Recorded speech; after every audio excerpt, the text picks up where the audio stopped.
మాతాకి భారత్ మాతాకి ఈరోజు అంతర్జాతీయ మహిళా దినోత్సవం సందర్భంగా ఈరోజు ఇక్కడ నిర్వహిస్తున్నట్టు ఈ కార్యక్రమానికి అధ్యక్షత వహించినటువంటి శిల్పారెడ్డి గారికి మరియు మన కేంద్ర మంత్రివర్యులు తెలంగాణ రాష్ట్ర అధ్యక్షులు గౌరవనీయులు పెద్దలు కిషన్ రెడ్డి గారికి మరియు మనందరి జయజమ్మగా భావించేటువంటి మన అక్క ఎంపీ అరుణమ్మ గారికి మరియు ఇక్కడికి విచ్చేసినటువంటి పెద్దలందరికీ స్టేజ్ మీద ఉన్న వారికి ముందు కూర్చున్న అక్క జిల్లలకు అందరికీ నా యొక్క హృదయపూర్వక నమస్కారాలు. అంతర్జాతీయ మహిళా దినోత్సవం అనగానే మనందరం మహిళా సాధికారిత గురించి మాట్లాడుతుంటాం. ఎవరమైనా రాజకీయంగా మనం బీజేపీ పార్టీలో మనకు మోడీ గారు మనకి ఎంత పుషప్ ఇచ్చి మనల్ని ముందుకు తీసుకొచ్చారు. ఈ విషయాలు మనం ఆర్థికంగా లాభపడటానికి ఆర్థికంగా ముందుకెళ్ళటానికి ఎటువంటి మనకు సపోర్ట్ చేశారు. ఇటువంటి విషయాలన్నీ శిల్పారెడ్డి గారు గీతామూర్తి గారు అక్క వాళ్ళందరూ మాట్లాడారు. నేను 2 నిమిషాలు మాట్లాడతాను. ఒకటి, మహిళా సాధికారత అంటే మనం కలలు కనాలి, ఆ కలలు నిజం చేసుకోవాలి. ఆ రోజే నిజమైన సాధికారత. అది ఏంటి? సాధికారతకు కావాల్సింది ఏంటి? ఒక మంచి ఎడ్యుకేషన్ కావాలి. మనం మెంటల్లీ అండ్ ఫిజికల్లీ ఫిట్ ఉండాలి. అందుకోసం మహిళలు ఎవ్వరు కూడా ఆరోగ్యాన్ని అజాగ్రత్తగా ఉండొద్దు. ఇంట్లో భర్త తిన్నాడు, పిల్లలు తిన్నారు కదా, మనం ఏదో ఒకటి తిన్నాం, ఈరోజు వంట చేసుకునే పని ఉండదు, ఈరోజు ఏదో ఒకటి తిన్నాం అనేది కాకుండా మనం ఒక మంచి న్యూట్రిషియస్ ఫుడ్ తిని మనం హెల్త్ మంచిగా చూసుకోవాలి. మనం ఫిజికల్గా మెంటల్గా స్ట్రాంగ్ ఉంటేనే మనకి ఇచ్చిన ఈ 33%లో మనం గెలవగలుగుతాం. మరియు మహిళలుగా మనం రాజకీయంగా ఎదగగలుగుతాం. లీడర్గా ఎదగాలన్నా చాలా మానసిక శక్తి కావాలి. మహిళలు in politics is very tough. ఇప్పటికీ కూడా కష్టమే. ఎందుకంటే మహిళకు పోయి మనం ఎదురుగా కూర్చొని రెస్పెక్ట్ ఇవ్వాలన్నా, తను చెప్తే మనం వినాలి అన్నా ఇంకా కూడా ఎక్కడో కొంచెం మెయిన్ ఈగో అనేది ఉంటుంది. కానీ ఇంతమంది మహిళలు ఈరోజు బయటకు వచ్చి ఇంత వచ్చారు అంటే మనందరి భర్తలకు, మీ అందరి భర్తలకు కూడా ఈరోజు మనం సెల్యూట్ చెప్పాల్సిన అవసరం ఉంది. ఈరోజు నేను ఇక్కడ ఉన్నానంటే అది నా భర్త కారణం.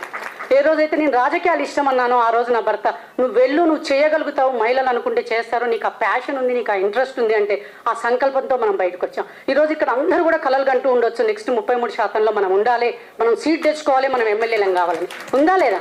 ప్రతి ఒక్కరికి ఉంటుంది. ఆ సంకల్పంతో మనం బయటకు వచ్చాం.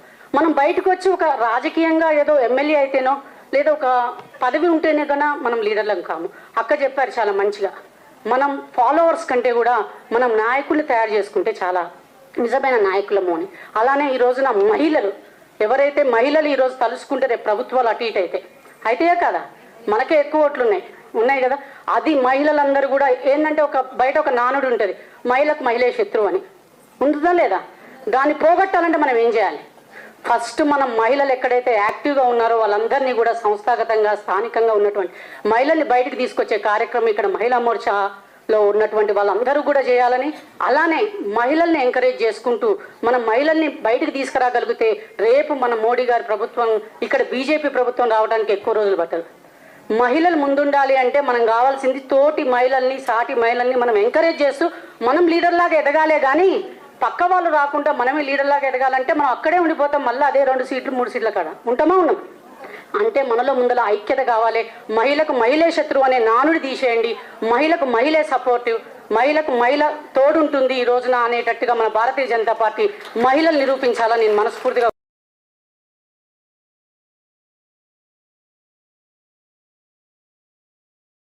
ఆ కళలు సాకారం చేసుకునే దిశగా మీరందరూ కూడా ఈ 3 ఏళ్ళు 4 ఏళ్ళు మనం కృషి చేయాలి. సంస్థాగతంగా మనం పార్టీని బలోపేతం చేస్తూ మహిళల్ని ముందుకు నడుపుతూ ఎవరిలో లీడర్షిప్ క్వాలిటీస్ ఉన్నాయో వాళ్ళని ముందు పెడుతూ వాళ్ళతో పాటు కలిసి నడిచినప్పుడే మనం ఇక్కడ రాజకీయంగా గెలవగలుగుతామని మీ అందరికీ తెలియజేసుకుంటూ, మహిళా సాధికారత, మహిళలకు రెస్పెక్ట్ అంటే ఈరోజు నిజంగా చెప్తున్నా మహిళా రెస్పెక్ట్ ఇవ్వబడుతుంది. మనల్ని ఎప్పుడూ యాక్సెప్ట్ చేసింది ప్రపంచం. మీరు రండి, మేము వెల్కమ్ చెప్తామంటుంది. కానీ మనమే అవకాశాలు కరెక్ట్గా అందిపుచ్చుకోవట్లేదు అనిపిస్తుంది. మనలో ఉన్న ఆత్మన్యూన్యత భావం కావచ్చు, సెల్ఫ్ కాన్ఫిడెన్స్ లేకపోవడం కావచ్చు, వాటన్నిటిని బయట పెట్టేసి ఆ భయాన్ని వదిలి మనం బయటకు వచ్చినాడు వాళ్ళు ఏవైతే అవకాశాలు ఇస్తున్నాయో ఈ రిజర్వేషన్లు కూడా అవసరం ఉండదు. అప్పుడు నిజంగా చెప్తున్నా ఆ రిజర్వేషన్స్ కూడా అవసరం ఉండదు. ఆ అవకాశాలు మనం అందిపుచ్చుకోగలిగే సామర్థ్యత మన మహిళలలో ఉందా లేదా? ఉంది. బడి, గుడి, ఇల్లు ఈ 3 సమర్థంగా నడిచినప్పుడు ఆటోమేటిక్గా మన దేశం మంచిగా ఉంటుంది, మనం మంచిగా ఉంటాం, మన ముందు తరాలు కూడా బాగుంటాయి. ఇంకొక విషయం చెప్పదలుచుకుంటున్నాం, మన మాటలలో చిన్న మార్పు ఉండాలి. ఏంటంటే ఇంట్లో మనం పిల్లల్ని పెంచేటప్పుడు మనం ఒకటే మాట్లాడుతూ ఉంటాం. మనం పిల్లలు పెంచేటప్పుడు కూడా అరే ఏడ్చింది అనుకో బాబు, అరే ఏంద్ర ఆడపిల్లలాగా ఏడుస్తావా అంటే మనమా అంటే వాళ్ళని మనమే తక్కువ చేస్తున్నాము. ఆడపిల్లలంటే ఏదో ఏడుస్తారు తుడుస్తారు అనేది కాదు. ఈ రోజులో ఆడపిల్లలు ఎక్కడెక్కడికి పోగలిగారు, ఎలా అంతరిక్షానికి పోగలరు అని ఇప్పుడు అక్కగారు చెప్పారు. అందుకని మనం ప్రతిదీ అబ్బాయిలతోటి అమ్మాయిలు కంపేర్ చేసేటప్పుడు మన తల్లుల పాత్ర ఎక్కువ ఉంటుంది పెంపకంలో. మన అమ్మాయిల్ని మనమే, అరే నువ్వు అమ్మాయి కదా, వాడు అబ్బాయి వాడు చేయడు పని, లేకపోతే వాడు అబ్బాయి కదా వాడు ఎప్పుడో ఒకసారి వస్తాడు వానికి ఇది పెట్టు అని మనమే అది చూపిస్తాం. ఆ డిఫరెన్స్ చూపించడం ఎప్పుడు మాంతామంటే మంచి ఎడ్యుకేషన్ ఇచ్చినప్పుడు. అందుకే అమ్మాయిలు మంచిగా బేటీ పడావ్ ఈ రోజున ఏదైతే నరేంద్ర మోడీ గారు ఇట్లా బేటీ పడావ్ అనే ప్రోగ్రాం పెట్టిరో కూడా అందుకోసమే పెట్టారు. ఎందుకంటే అమ్మాయిలు చదువుకుంటే వాళ్ళ ఆలోచనలో మార్పు వస్తుంది. వాళ్ళ ఆలోచనలో మార్పు వస్తే ఈ రోజున ఏదైతే గర్భిణిలో ఉన్న అమ్మాయిని చంపాలన్న ఆలోచన కానీ, లేకపోతే పుట్టుకల్ని భ్రూణ హత్యలు కానీ తగ్గిపోతాయి. ఇవన్నిటికీ కారణం కూడా మనలో కూడా మార్పు రావాలి.